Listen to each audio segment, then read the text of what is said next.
जुड़े पार्ट में एक और हमारा आता है स्प्रिंग बैलेंस। स्प्रिंग बैलेंस आप सभी ने देखा होगा, वेट मेजर करने का काम आता है। आपने देखा होगा कई बार ऐसे टीवी में देखा होगा या रियल में भी देखा होगा। एक ऐसा बॉक्स होता है, रेक्टेंगुलर बॉक्स जैसा, है ना। उसमें ऊपर ऐसे हुक लगा होता है, एक हुक होता है पकड़ने के लिए, नीचे एक और हुक होता है जिसमें हम किसी ऑब्जेक्ट को लटकाते हैं। तो जैसे मान लो मुझे एक बैग का वजन नोट करना, तो बैग को मैंने इस पर लटका दिया, तो बैग का वेट क्या होगा, इस हुक को नीचे खींचेगा ना।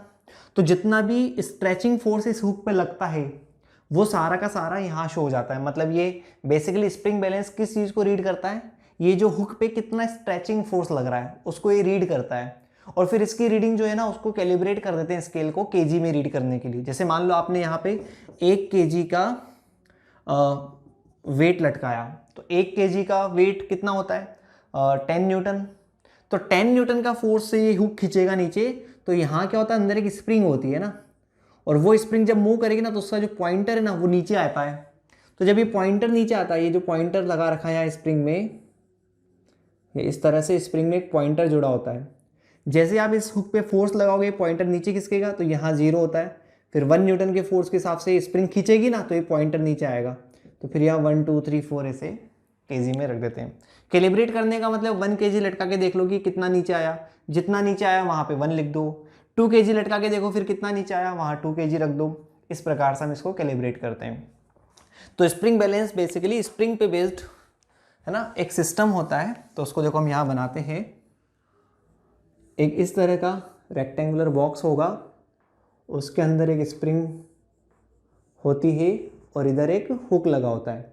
जितना हुक पे आप स्ट्रेचिंग फोर्स लगाओगे, एक्सटर्नल फोर्स, उतना ही ये पॉइंटर शिफ्ट होगा और उतनी ही इसमें रीडिंग आ जाएगी, है ना। तो यहाँ मान लो 0 1 2 3 4 इस तरह से। तो स्प्रिंग बैलेंस किस चीज़ को रीड करता है, इट रीड्स एक्सटर्नल स्ट्रेचिंग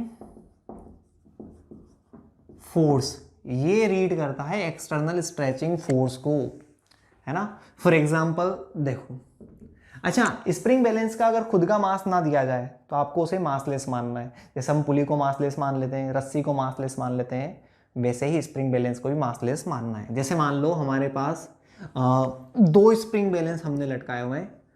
एक स्प्रिंग बैलेंस इस तरह से यहाँ लगा दिया हमने कैपिटल M मास का ब्लॉक, फिर उसके नीचे एक और स्प्रिंग बैलेंस लगाया, यहाँ लगाया कैपिटल M मास का ब्लॉक। ये मान लो B, ये मान लो A, ये S1 और ये S2। अब आपको दोनों की रीडिंग बतानी है कितनी होगी, है ना। तो रीडिंग ऑफ S2, देखो S2 की रीडिंग बताने के लिए क्या करोगे, S2 स्प्रिंग को कौन खींच रहा है, B का वेट, है ना। तो वेट ऑफ B इंटू जी कितना हो जाएगा, MBG।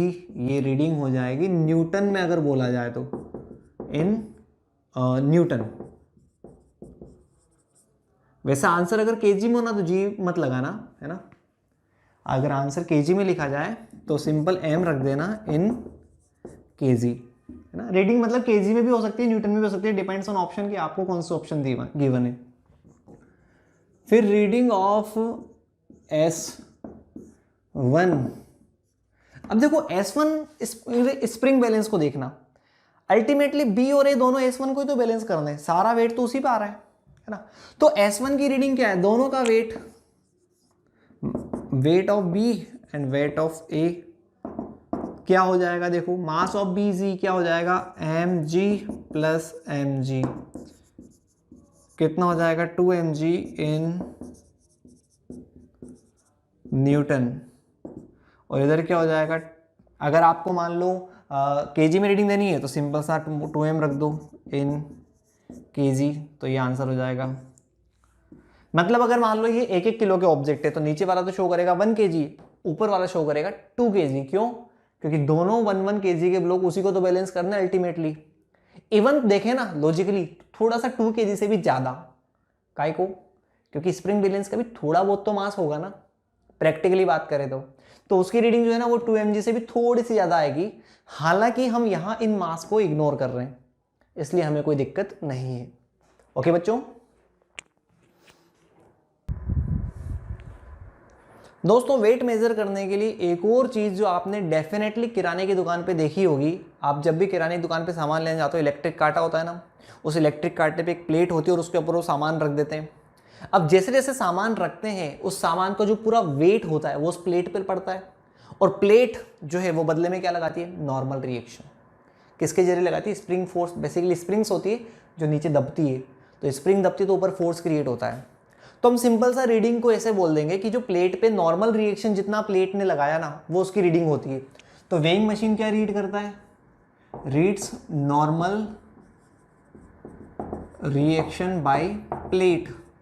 तो प्लेट का नॉर्मल रिएक्शन कितना होता है, नॉर्मल रिएक्शन की थ्योरी में हमने पढ़ा है कि normal reaction equals to external pressing force, है ना।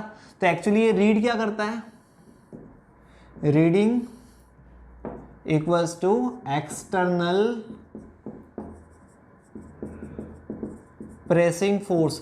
जैसे स्प्रिंग बैलेंस स्ट्रेचिंग फोर्स को रीड करता है, वैसे ही ये प्रेसिंग फोर्स को रीड करता है। फॉर एग्जांपल जैसे मान लो मैंने यहाँ पे 10 kg रख दिया, तो बताओ प्रेसिंग फोर्स कितना हो जाएगा। इस केस में रीडिंग आ जाएगी 10G। 10G तो किस में आएगा, इन न्यूटन। लेकिन ऐसा होता नहीं है, देखो ऐसा नहीं कि आपने 1 किलो शक्कर रखी और वहां पर 10 किलो रीडिंग दिखा रहा है। 1 किलो शक्कर पे वो 1 किलो ही रीडिंग दिखाता है, मतलब फिर कैलिब्रेशन कर देते और आंसर फाइनली 10 इन kg, है ना। फिर G से ऑटोमेटिकली वो जो मशीन है वो ऑटोमेटिकली G से डिवाइड करती है आंसर को, और आंसर kg में ही देती है। तो ध्यान रखना, स्प्रिंग बैलेंस किसको रीड करेगा, स्प्रिंग बैलेंस रीड करता है स्ट्रेचिंग फोर्स को। वेइंग मशीन किसको रीड करेगी, नॉर्मल रिएक्शन को। सोचो जब आप कभी डॉक्टर के पास जाते हो या वेइंग मशीन पे आपका वेट उसने किया होगा, तो वेइंग मशीन पे आप पूरा खड़े होते हो तो आपका वेट जो होता है उतना वेट आता है। अब आप ऐसा करो, कई बार आपने ऐसे किया भी होगा कि आप वेइंग मशीन पे पूरा नहीं खड़ा हुए, केवल एक पैर अपना वेइंग मशीन पे रख के उस एक पैर को दबा रहे हो हल्के हल्के, और आप खेलते हो उससे मशीन से। कैसे, पैर को थोड़ा सा दबाते हो फिर वो कांटा सरकता है, आपको मजा आता है। फिर आप और दबाते हो अपने पैर को, और फोर्स लगाते हो तो कांटा और सरकता है। फिर आप और फोर्स लगाते हो, कांटा और सरकता है। आप ऐसे खेलने लग जाते हो मशीन से, है ना। आप सोचते हो कि यार मैं पूरा नहीं खड़ा हूँ तो क्या होगा, मान लो मैं कम खड़ा हूँ। कम खड़ा हूँ मतलब कम फोर्स लगाऊँ। सारा वेट मशीन पे मत डालो, थोड़ा सा एक पैर ही डालो बस, और आप फिर मजे लेते हो मशीन के। देख मैंने थोड़ा सा और दबाया, मशीन में देखो और रीडिंग आ रही है। फिर आप मैक्सिमम तो क्या कर सकते हो, पूरा मशीन पे खड़ा हो जाओ तो पूरा आपका वेट मेजर कर देगी। पर जब वो एक पैर से मशीन को दबाते हो ना, तब आपको वाकई फील होता है कि जितना फोर्स आप मशीन पे लगाओगे अपने पैर से, उतना ही मशीन की रीडिंग आती है। मतलब मशीन को आपके वेट से मतलब नहीं, बस कितना आप उस पर फोर्स लगा रहे हो प्रेस करने के लिए, वो उसकी रीडिंग होती है मशीन की, है ना। तो बच्चों ये अपना बेसिक कंसेप्ट यहाँ तक आज पूरा होता है। हमने आज क्या क्या सीखा है, हमने सीखा है मशीन बेसिकली स्प्रिंग के बारे में, स्प्रिंग फोर्स क्या होते हैं, स्प्रिंग की एनर्जी क्या होती है, स्प्रिंग किस तरह से एनर्जी को स्टोर करती है ना। उसके बाद हमने उसके बेसिक क्वेश्चंस किए हैं, एक्सेलरेशन फाइंड करना है सीखा है ऑब्जेक्ट्स का, स्प्रिंग का एक्सटेंशन या कंप्रेशन फाइंड करना सीखा है, और साथ में हमने लास्ट में क्या पढ़ा है, स्प्रिंग फोर्स और स्प्रिंग बैलेंस और वेइंग मशीन। तो ये अपना स्प्रिंग का बेसिक पार्ट कंप्लीट होता है, और काफ़ी कुछ हम यहाँ चैप्टर में कवर कर चुके हैं। आप यहाँ तक के क्वेश्चंस की प्रैक्टिस करें। All the best.